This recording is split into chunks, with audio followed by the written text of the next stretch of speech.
This is the centre of Turin. Now, whenever people visit Italy, they tend to end up in places like Rome, Venice or the Tuscany region, but rarely here, which is surprising, as Turin would have to be one of the most beautiful Italian cities you could find. We arrived early one September, as usual, in search of fly fishing. We didn't have much information to go on. We'd faxed Italy's tourism board the month before, but it was closed. Not the tourism board, Italy. During August summer holidays, the country pretty much shuts down. In our hunt for fly fishing in Italy, we actually turned to the internet and typed in the keywords fly fishing, Italy, per favore. And believe it or not, we found a fly fishing page, but it wasn't all that encouraging. It said that not much fishing around, a lot of problems, pollution, hydroelectricity. It said you could come here and look at the art and history. We want fishing.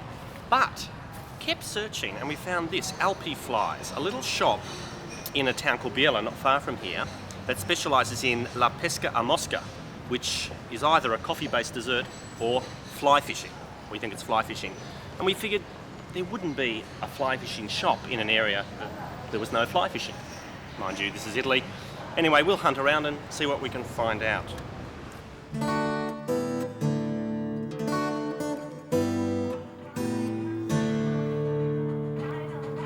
Time to plan. It's hard to get a feel for a place where the mountains are so large and the information's so scant. But after a bit, we thought we discovered a likely river way up in one of the high valleys. We'd also discovered something from the TV. The bikini is the national dress of Italy. And this was just the news. Anyway, the planning and the swimwear went on into the night. According to the map, we had to climb up a tiny mountain road to get to the river. Problem, how to get all the way up there. Solution? Well, there's only one way to get around in Italy.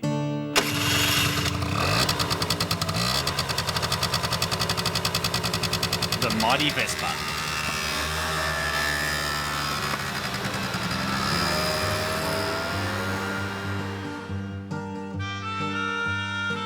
We headed off, going round and round, trying to find our way out of town, with little success. Yes, no helmet, no licence and no idea. And that's legal in Italy. Actually, that's not. Let's just say after struggling to find the road out of town, we took a necessary shortcut. If you think it looks like fun, you're right. A lot of it. Eventually, we found the road, and I think the only speed hump in Italy.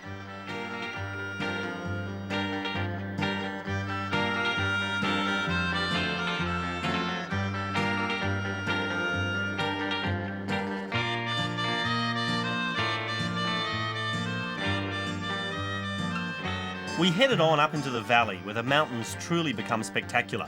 It's as close as I've ever seen to those cliched postcards, right down to a couple of shepherds moving their herd down from the high valley we were heading for. All those cliches didn't seem like cliches anymore. We were in no hurry. In any case, I don't think the Vespa's horn was going to win any arguments.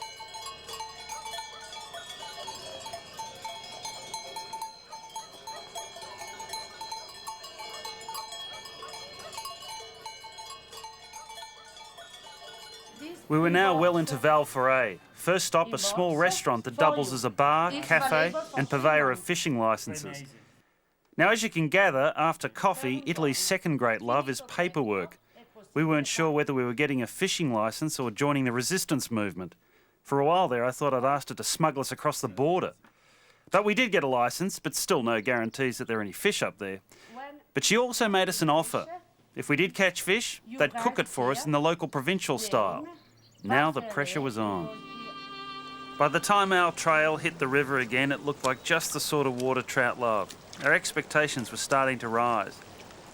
The river was glacial fed, very cold, crystal clear in the morning, and with a fine silt later in the day.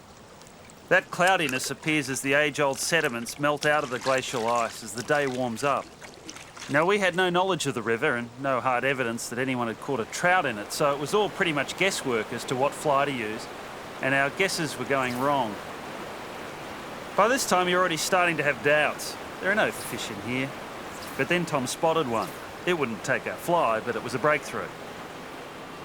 The valley had opened out somewhat and the clear mountain light completed quite a package. This helped take our minds off the fact we still hadn't tricked one of these rascals. This is one of the reasons fly fishing is so wonderful. It takes the frustration we're so used to in our hectic city lives and recreates it in a beautiful setting.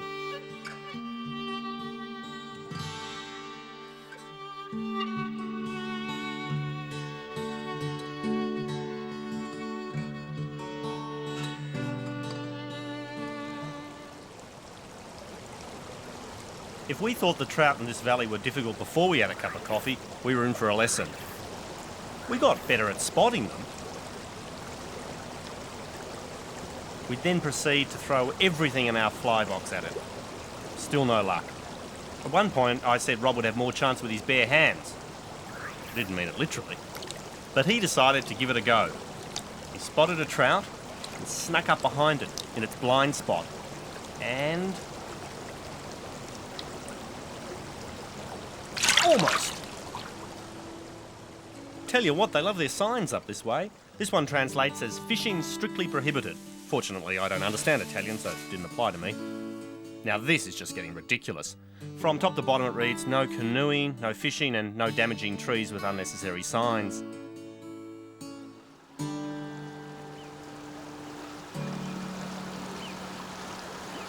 Just getting rid of these wind knots. They're little knots that form in the line when you're not casting very well, and consequently I've got about 18. A lot of people don't bother, but they actually weaken the line. If you're hooked into a big fish, your line would probably break right at that point of the knot. Not that we seem in danger of hooking anything right now. The vegetation up this way is very lush. All the grass looks like it belongs in some sort of salad. We decided to go up a beautiful little branch of the river. The main river had become a little silty. With a few clouds overhead, conditions were ideal. Almost instantly, the whole change of strategy paid off. A small mountain trout came out of nowhere and gobbled down the bottom fly. It wasn't a large fish, but it was a breakthrough for us. We felt like pioneers. It had as beautiful a coloration as any trout we'd seen, and a perfect illustration of the way they camouflage themselves by taking on the colours of the river rocks. A few more small ones, but nothing to head back with.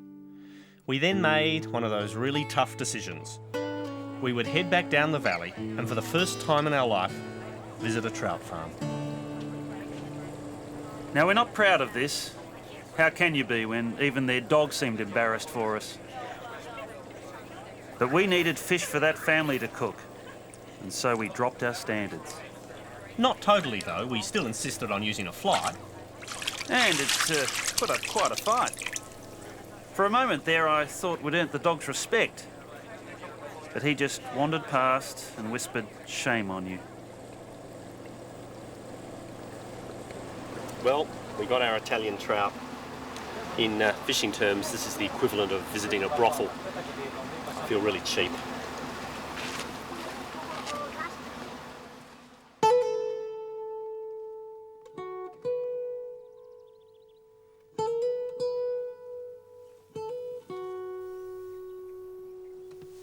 This is Gina.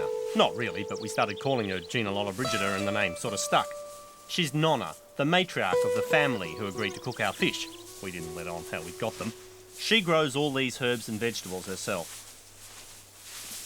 Now, if you like fish, take note of what she does, because I reckon it produced probably the best tasting trout meal I've had. She cut the spines out to create small fillets, flattened them out, and then dipped them in egg and then flour, a very simple way of lightly battering the fish. She then fried them in olive oil, Italian of course, and then placed them in a bowl. Then she fried celery, onion, carrot in the same oil and added a full bottle of white wine vinegar and brought it to the boil. Then it was time to remove it and pour it over the fish as a drenching marinade. Now you're supposed to leave that in a cool cupboard or cellar overnight and voila, pickled trout. There's an old Italian saying, the superfluous things are often the most important. Well, let's just say they cooked to a superfluous excess. There was some more fish, oven baked in foil, porcini mushrooms, Valdeostan style, tomatoes, garlic, parsley and oil, insalata mista, potatoes, polenta, and the local fontina cheese. Not to mention the locally produced wine. Not a bad drop, that. Yeah, it was quite a meal. Pity about the setting. We ate a third of the meal and understood a third of the conversation, but they didn't seem to mind. Although Rob's impersonations of the Italian soccer team didn't seem to go over that well. Yeah, I don't think he got them. There was the sort of hospitality that's supposed to have died out, but we found it everywhere in this large valley. And they even let us in on a secret. You see, if you keep going up over the mountains, there's a secluded little valley where no one goes. And that valley has a beautiful river too. But then, there's always a river somewhere.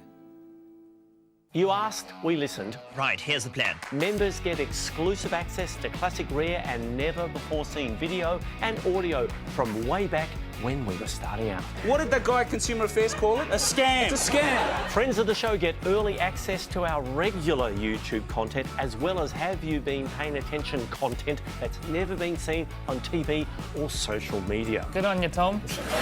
Love The Late Show? Where every week is Piss Week. We've got classic clips from the TV show for members of our Champagne Comedy tier. Make sure you tell all your friends back in the big smoke. Are you a die-hard D-Generation fan? Relive some of the earliest radio moments with exclusive access to the Radio Vault. And remember, don't leave your radio on when you're not home. Or if you simply want an easy one-stop shop to watch our TV shows, This is going straight to the pool room. Pool Room members can enjoy full episodes of Utopia, All Aussie Adventures, Frontline, Funky Squad and heaps more. Why not join today and become part of the community that asks for nothing more than Champagne sketch comedy.